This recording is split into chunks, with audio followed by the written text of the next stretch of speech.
بسم الله. ولقد جئت إليكم اليوم على قدمين ثابتتين، أنني لم أجئ إليكم لكي أعقد اتفاقا منفردا بين مصر وإسرائيل. ليس هذا واردا في سياسة مصر. لقد كنا نصفكم بإسرائيل المزعومة، نعم، ولا نريد أن نحيطكم أو أن تحيطونا بالصواريخ المستعدة للتدمير أو بقذائف الأحقاد والكراهية.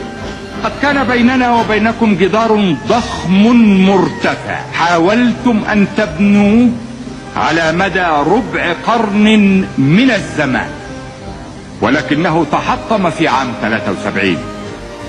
كان هذا الجدار جدارا من التخويف بالقوة القادرة على اكتساح الأمة العربية من أقصاها إلى أقصاها. هناك أرض عربية احتلتها ولا تزال تحتلها إسرائيل بالقوة المسلحة، ونحن نصر على تحقيق الانسحاب الكامل منها بما فيها القدس العربي.